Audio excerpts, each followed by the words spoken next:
Le PDG de SpaceX a fait une découverte significative ayant un profond impact sur la communauté scientifique. Contrairement à certaines spéculations, il n'est pas un extraterrestre déguisé. Cependant, Elon Musk a révélé quelque chose de remarquable à propos de Vénus, notre planète voisine. Alors que beaucoup se concentraient sur la recherche de signes de vie sur Mars, l'attention de Musk s'est tournée vers Vénus, aboutissant à une avancée significative. Cette découverte promet d'avoir d'importantes implications. Vénus aurait-elle pu abriter des secrets inconnus de l'univers, désormais dévoilés par Musk?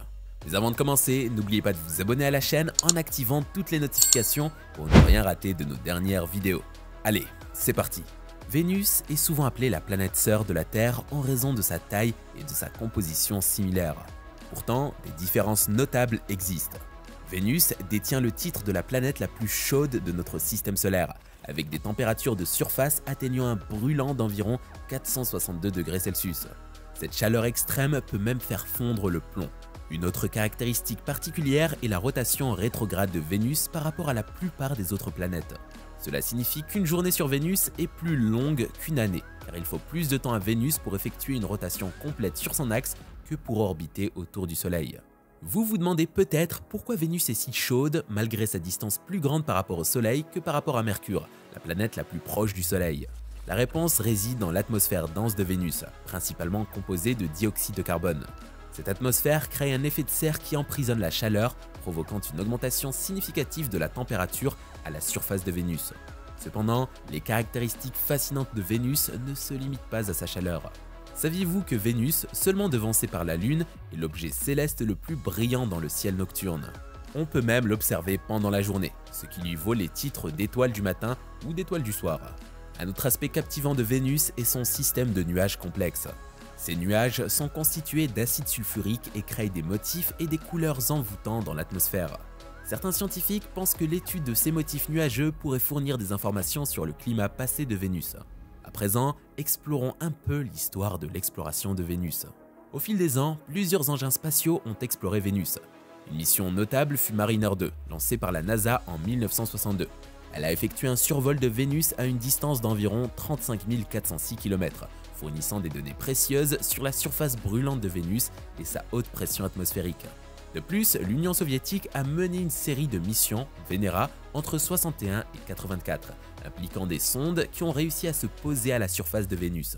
Ces missions ont grandement contribué à notre compréhension de la planète. Les premières missions ont rencontré des difficultés en raison des conditions difficiles, mais Venera 7 a atteint un jalon historique en transmettant des données depuis la surface d'une autre planète en 1970. Les missions ultérieures comme Venera 9 et 10 ont effectué des prises de vue et des collectes d'échantillons, améliorant ainsi notre compréhension de la composition de Vénus. En 1987, la NASA a lancé un orbiteur et 4 sondes vers Vénus, étudiant la composition, la température et la pression de l'atmosphère de la planète, tandis que l'orbiteur cartographiait sa surface et étudiait son champ magnétique.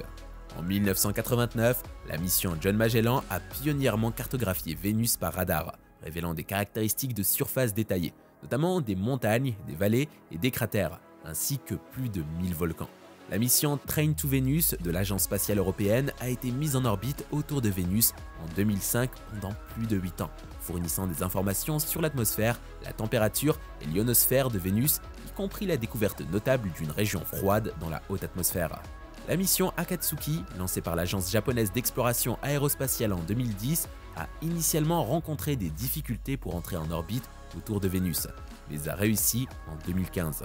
Depuis lors, elle étudie l'atmosphère et la météo de la planète, révélant des systèmes météorologiques complexes tels qu'une énorme onde atmosphérique couvrant toute la planète. Malgré les contributions de ces missions, il reste encore beaucoup à apprendre sur Vénus. Les développements récents dans la recherche sur Vénus ont suscité de l'excitation au cours des dernières semaines, indiquant une exploration et des découvertes continues. Comme précédemment mentionné, SpaceX, dirigé par Elon Musk, a détecté du gaz de phosphine dans l'atmosphère de Vénus, suscitant la possibilité de micro-organismes. Cette découverte a ravivé l'intérêt pour la possibilité de vie extraterrestre, incitant les scientifiques à planifier de nouvelles missions d'exploration. Les chercheurs ont identifié une concentration inhabituellement élevée de molécules de phosphine dans les nuages de Vénus, suggérant des processus inhabituels en jeu. La phosphine est généralement associée à la matière organique, telle que les excréments, les flatulences et la décomposition des microbes sur Terre. Cette découverte laisse entrevoir l'existence de la vie. Vénus est une planète inhospitalière, avec des nuages d'acide sulfurique, des pressions atmosphériques extrêmes et des températures brûlantes capables de faire fondre le plomb. La signification réside dans la présence de phosphine au sein d'une couche de nuages relativement tempérée, recevant une grande quantité de lumière solaire et partageant des conditions de pression et de température similaires à celles de la Terre, des facteurs propices aux formes de vie connues. Mais comment pouvons-nous confirmer la présence de phosphine sur Vénus? Il est à noter que Vénus, après le Soleil et la Lune, est le troisième objet céleste le plus brillant visible à l'œil nu. Sa luminosité a fasciné les observateurs depuis des millénaires, y compris Jane Greaves, une radioastronome de l'université de Cardiff au pays de Galles qui a noté son éclat. Elle se concentre généralement sur l'étude de planètes lointaines dans des systèmes éloignés, mais elle a décidé d'appliquer ses compétences en identification moléculaire aux planètes de notre voisinage cosmique. Greaves a utilisé le télescope James Clerk Maxwell sur le Mauna Kea à Hawaï pour observer Vénus en 2017. Son objectif était de détecter des motifs spectraux ressemblant à des codes-barres indiquant la présence de différentes substances chimiques. Au cours de ses analyses, elle a fait une découverte remarquable. En examinant les données, elle a identifié une ligne spectrale associée aux phosphines, un composant malodorant et inflammable souvent associé aux organismes vivants. Cette découverte soulève la possibilité intrigante de la présence de micro-organismes cachés dans les nuages de Vénus, une proposition étonnante. Naturellement, cette découverte nécessite des recherches et des analyses supplémentaires pour en confirmer la validité. Cependant, si elle est confirmée, elle pourrait révolutionner notre perception de notre planète voisine. Il est à noter que le phosphine dégage une odeur désagréable, ressemblant à celle de l'ail ou du poisson avarié, ce qui pourrait être nocif s'il était inhalé en grande quantité. Quant à votre référence à l'utilisation du gaz de phosphine dans la série télévisée Breaking Bad, c'est en effet une connexion inhabituelle. Bien que de telles représentations dramatiques puissent donner l'impression que c'est facile, la synthèse du phosphine est bien plus complexe en réalité. Si vous êtes intéressé par un contenu captivant, vous pouvez envisager de vous abonner à cette chaîne, même si la synthèse du phosphine n'est pas aussi simple qu'elle n'en a l'air à la télévision.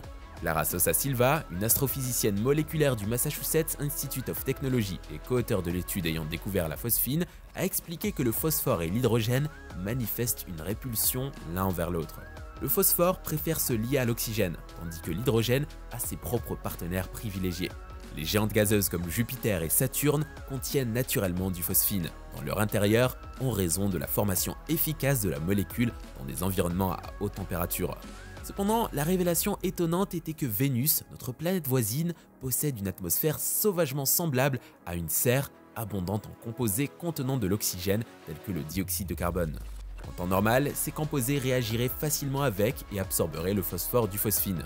Par conséquent, la présence de cette molécule sur Vénus, en particulier en quantité observée par Jane Greaves, posait une énigme troublante.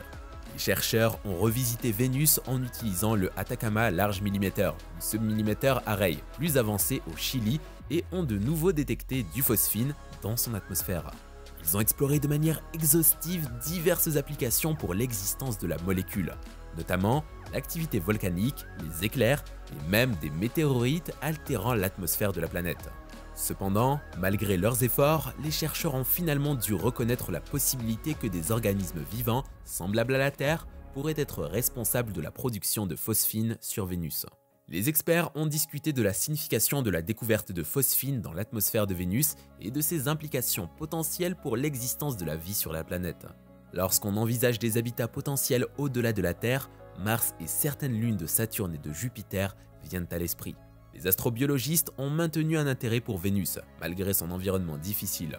Les découvertes récentes révèlent l'existence d'une couche dans l'atmosphère de Vénus située à environ 50 à 60 km de la surface, où les conditions ressemblent de près à celles de la Terre. Dans cette couche, les températures varient de 0 à 50 degrés Celsius et la pression atmosphérique est similaire à celle du niveau de la mer. Bien que des nuages d'acide sulfurique posent un défi, il existe sur Terre des organismes capables de prospérer dans les sources chaudes et les environnements acides. C'est dans ce contexte que les scientifiques ont identifié la présence de phosphine. Ce n'est pas la première fois que les astrobiologistes portent leur attention sur Vénus. Dans les années 60, les scientifiques ont observé que les nuages de Vénus ne réfléchissaient pas autant la lumière ultraviolette solaire que prévu, ce qui indiquait que quelque chose dans l'atmosphère absorbait la lumière. Cela a conduit à l'hypothèse selon laquelle il pourrait s'agir d'organismes utilisant la lumière pour produire de la nourriture. Certaines personnes ont tenté de trouver d'autres explications. De plus, des preuves récentes indiquent que Vénus est toujours géologiquement actif, suggérant la présence potentielle d'un océan ancien qui aurait pu soutenir la vie. Cependant, il existe des raisons de rester sceptique. Tout d'abord, l'atmosphère de Vénus est environ 50 fois plus sèche que les endroits les plus arides de la Terre, avec des nuages composés principalement d'acide sulfurique et d'une trace d'eau. Bien que certaines bactéries terrestres puissent survivre dans des environnements très acides, aucune n'est connue pour vivre uniquement dans l'atmosphère. Toutes les formes de vie connues nécessitent un substrat pour prospérer. Malgré ces défis, de nombreux astrobiologistes sont enthousiastes à l'idée de la possibilité de vie sur Vénus. Bien que ce ne soit pas certain, cela mérite d'être étudié. Que pensez-vous de cette découverte? Merci d'avoir regardé cette vidéo et n'oubliez pas de vous abonner en activant toutes les notifications pour ne pas rater nos dernières vidéos.